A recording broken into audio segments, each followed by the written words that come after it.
You know that moment when your entire world crumbles in the span of 30 seconds? When everything you thought you knew about the people closest to you turns out to be a lie? Well, I'm Priya Sharma, and 3 weeks ago, my life became a living nightmare that I wouldn't wish on my worst enemy. Before we jump back in, tell us where you're tuning in from, and if this story touches you, make sure you're subscribed, because tomorrow, I've saved something extra special for you. It started on what should have been the perfect Friday evening. My boyfriend Marcus and I had been together for 2 years, and I was genuinely convinced he was the one. We had plans, dreams, even talked about moving in together. I was head over heels, completely and utterly devoted to this man who I thought loved me just as much. That night, I decided to surprise him at his apartment with his favorite Thai takeout. We'd been texting all day about how stressed he was with work, so I thought a surprise dinner would be exactly what he needed. I even bought those expensive spring rolls he always raved about. I used my key, the key he'd given me 6 months earlier with such ceremony, telling me how much it meant that I was the first girlfriend he'd ever trusted with access to his space. God, how naive I was. The apartment was dimmer than usual when I walked in. I could hear voices coming from the bedroom, and my first thought was that he was on a work call. Marcus was always taking those late Friday calls with his boss, Mr. Peterson. I tiptoed toward the kitchen, planning to set up our dinner quietly so I wouldn't disturb him. But then I heard laughter. Female laughter. Not just any female laughter. I knew that laugh better than my own heartbeat. It was Sarah, my best friend since college. The same Sarah who'd been my maid of honor at my sister's wedding, who knew all my secrets, who I'd cried to about every relationship problem I'd ever had. My hands started shaking as I set the takeout bags on the counter.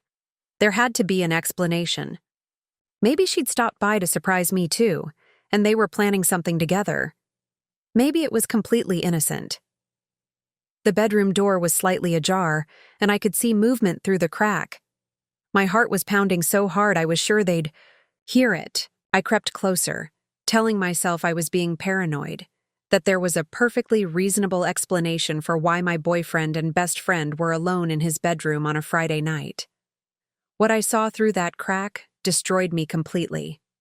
They were tangled together on his bed, our bed, where I'd spent countless nights feeling safe and loved.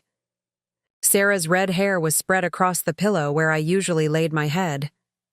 Marcus was kissing her neck in that same way he kissed mine, whispering things I couldn't quite hear but didn't need to. The worst part wasn't just seeing them together. It was seeing how comfortable they were, how natural it looked. This wasn't some sudden moment of weakness or a first-time mistake. They moved together like they'd done this before, many times before. I stood there frozen, watching my entire relationship crumble before my eyes. How long had this been going on? How many times had Sarah listened to me gush about Marcus while she was secretly sleeping with him? How many of his work calls had actually been conversations with her? Then Sarah said something that made my blood run cold. I feel terrible lying to Priya, but I can't give this up. You're worth it. And Marcus, the man I thought I'd marry, someday, replied, "Don't worry about her. She's so trusting she'll never figure it out. Besides, what she doesn't know won't hurt her." They laughed together, actually laughed about deceiving me. That's when something inside me snapped. The devastation I'd felt just seconds before transformed into something much more dangerous, pure, unfiltered rage. They thought I was stupid. They thought I was some naive little girl they could manipulate and betray without consequences. Backed away from the door as quietly as I could, my mind racing. Part of me wanted to burst in there and confront them, to scream and cry and demand answers. But a bigger part of me, the part that was already planning my next move, knew that would be too easy for them. No, they deserved so much worse than a simple confrontation. I grabbed the Thai food I'd brought and walked out of that apartment, leaving my key on the kitchen counter. As I drove home with tears streaming down my face, one thought kept repeating in my mind. If they wanted to play games, I'd show them exactly what kind of player I could be. By the time I got home, I wasn't just angry. I was calculating. Marcus thought I was too trusting to figure out his betrayal? Sarah thought she could stab me in the back and get away with it. They were about to learn just how wrong they were about me, because I knew something about Marcus that Sarah didn't. Something that would change everything, and I was going to use that knowledge to make sure they both paid for what they'd done to me. My boyfriend cheated with my friend. Part 2. I spent the entire weekend in my apartment, alternating between crying and plotting. By Sunday night, I had a plan that would destroy both of them in the most poetic way possible. See, Marcus had made one crucial mistake when he decided to cheat on me. He'd forgotten that I knew all his secrets. 6 months ago, Marcus had confessed something to me during one of our late-night heart-to-heart conversations. He'd been embezzling money from his company's client accounts. Not huge amounts, just enough to fly under the radar while he built up what he called his emergency fund. He'd shown me bank statements, told me about the fake invoices, even laughed about how easy it was to fool his boss, Mr. Peterson. At the time, I'd been horrified and begged him to stop. He'd promised me he would, swearing that he just needed a little more time to cover his tracks and return the money. I'd been stupid enough to believe him, to think love could change him. But now? Now I realized he'd probably never stopped, and I was going to use that information to destroy him. The beautiful part was that Sarah worked at the same company. She was Marcus's colleague in the accounting department. She'd unknowingly given me updates about office drama for months, including complaints about how suspicious Mr. Peterson had become about certain account discrepancies. My plan was perfect in its simplicity. I would expose Marcus's embezzlement to his boss, but I'd make sure Sarah went down with him. After all, as someone in accounting who'd been sleeping with him for who knows how long, it would be easy to make it look like she was his accomplice. Monday morning, I called in sick to work and spent the day gathering evidence. I still had photos of those bank statements Marcus had shown me. I'd taken them months ago when I was trying to convince him to come clean. I also had screenshots of text conversations where he'd mentioned moving money around. But I needed more. I needed something that would implicate Sarah, too. That's when I remembered Marcus's laptop. He'd given me his password ages ago, back when we still trusted each other completely. If he was still embezzling, there would be evidence on his computer. And if Sarah was involved in any way, I'd find that too. Tuesday evening, I waited until I knew Marcus would be at his weekly basketball game. Sarah had mentioned on social media that she was working late, so I knew she wouldn't be at his place either. It was the perfect opportunity. Using my key one last time, I slipped into his apartment. My heart was racing, but not from fear, from anticipation. I was finally taking control of the situation instead of being a victim. His laptop was right, where it always was, on the kitchen counter. I logged in easily and started searching through his files and emails. What I found was even worse than I'd imagined. Not only was Marcus still embezzling, but he'd actually increased the amounts over the past few months. And Sarah, my dear, sweet best friend Sarah, she wasn't just sleeping with him. She'd been helping him cover his tracks, using her position in accounting to falsify records and redirect attention away from the missing money. I found email chains between them discussing their business partnership, how they'd split the money once. Marcus left the company.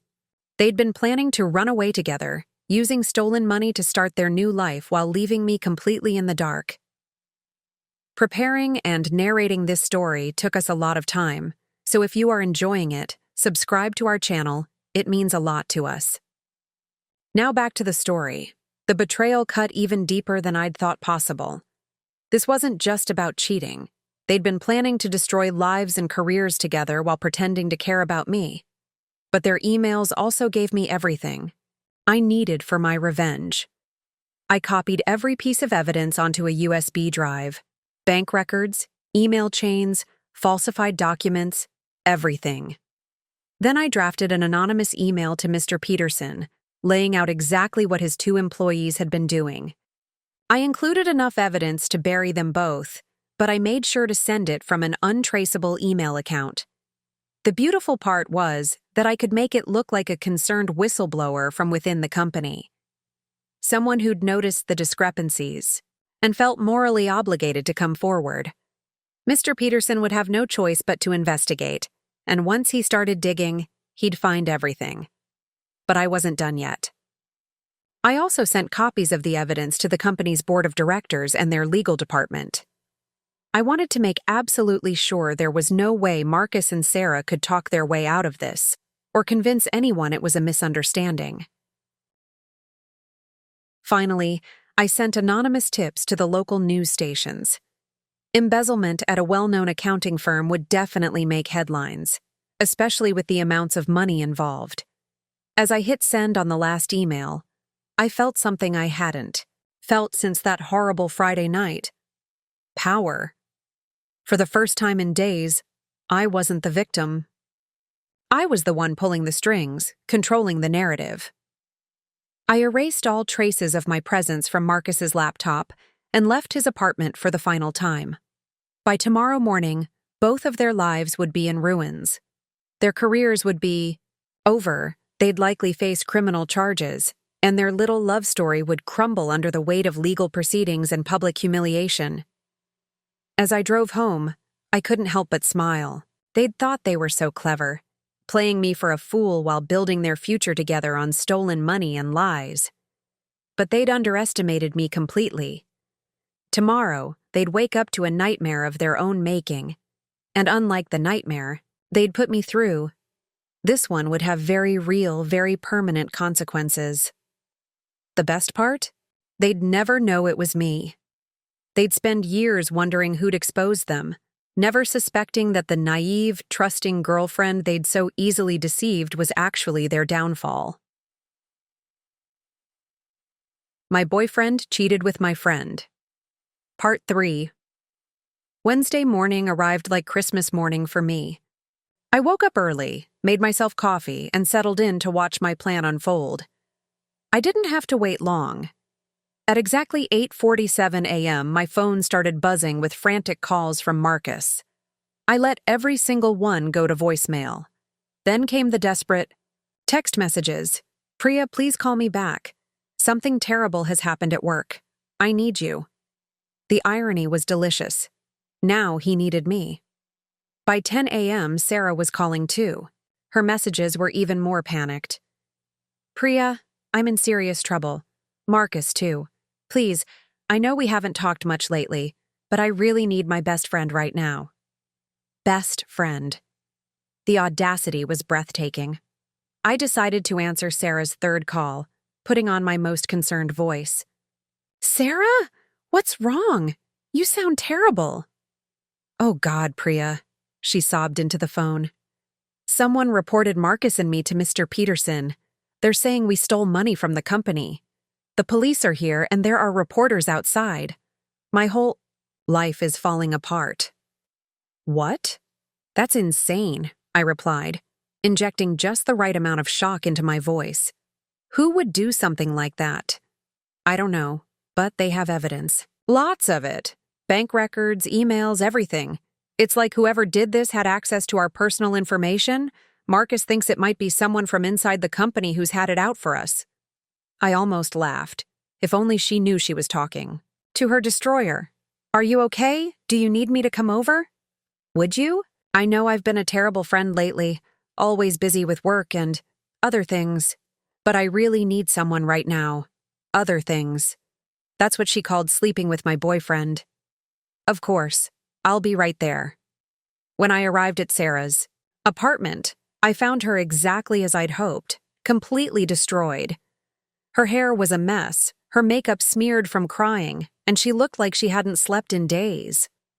The local news was playing on her TV, showing footage of her and Marcus being escorted out of their office building in handcuffs. "They arrested us this morning," she whispered, collapsing onto her couch. "Posted bail an hour ago. But Priya, we're looking at serious prison time.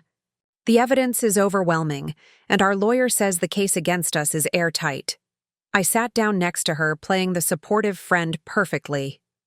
I can't believe this is happening. How did someone get so much information about you and Marcus? That's when she broke down completely. Through her sobs, the whole truth came spilling out. Not just about the embezzlement, but about everything. "There's something else," she cried. "Something I should have told you months ago. Marcus and we've been seeing each other. We've been having an affair." I let my face show exactly the shock and hurt I'd felt that night I discovered them. "What do you mean, seeing each other?" "We're in love, Priya. It started 6 months ago, and we tried to fight it, but we couldn't. We were planning to tell you after we left town together. We had enough money saved up to start over somewhere new." Saved up, that's what she called their stolen funds. "You and Marcus have been together for 6 months?" I let my voice crack perfectly. "While he was with me? I'm so sorry. We never meant for it to happen this way. But now, everything's ruined. The money's been frozen by the FBI, we're both facing federal charges, and our relationship is going to be dissected in court. The lawyer says they'll use our affair as evidence that we conspired together." I watched her fall apart, feeling a satisfaction I'd never experienced before. Everything was working exactly as I'd planned. Over the next few days, I played the role of the devastated friend perfectly. I brought Sarah tissues and comfort food while she waited for her court dates. I listened to Marcus's voicemails, increasingly, desperate pleas for understanding and forgiveness. The media coverage was even better than I'd hoped. The local news ran the story for a week straight. Accounting firm scandal. Employees steal thousands while conducting affair. Their photos were everywhere, their lives completely exposed. Marcus lost his apartment when he couldn't make rent after his accounts were frozen. Sarah had to move back in with her parents in shame. Both of them were fired immediately, and word spread quickly through their professional networks. They'd never work in accounting again. The court proceedings dragged on for months. I attended some of the hearings, sitting in support of Sarah, watching as prosecutors laid out every detail of their crimes and deception. The affair became a central part of the case, proof of their conspiracy and willingness to deceive. Marcus got 3 years in federal prison. Sarah got 2 years plus probation. Their lawyer had tried to argue that they were young and made mistakes, but the judge wasn't sympathetic. This was a calculated, long-term scheme that involved not just theft, but the betrayal of trust on multiple levels, he said during sentencing. As they were led away in handcuffs, Sarah looked back at me one last time. For just a moment, I thought. I saw a flicker of suspicion in her eyes, but it was too late. Even if she figured it out, what could she do? She was headed to prison, and I was walking away free. 6 months later, I ran into Marcus's mother at the grocery store. She told me how sorry she was about what Marcus had done to me, how she'd always liked me and hoped we could stay in touch. She had no idea that her son's victim was actually his destroyer. I moved on with my life beautifully. I got a promotion at work, started dating someone new, someone honest and loyal. Meanwhile, Sarah and Marcus were learning what real consequences felt like. Sometimes I wonder if they've figured out it was me. Maybe during those long nights in their cells, they've put the pieces together. Maybe they've realized that the naive, trusting girlfriend they thought they could fool was actually smarter than both of them combined. But it doesn't matter now. They made their choice when they decided to betray me. They thought they could build their happiness on my pain, steal money and steal hearts without any consequences. They were wrong. The best revenge isn't getting even. It's being the person they underestimated while they face the consequences of their own choices. And every night, as I sleep peacefully in my own bed, I know that justice was served exactly as it should have been. Up next, you've got 2 more standout stories right on your screen. If this one hit the mark, you won't want to pass these up. Just click and check them out. And don't forget to subscribe and turn on the notification bell so you don't miss any upload from us.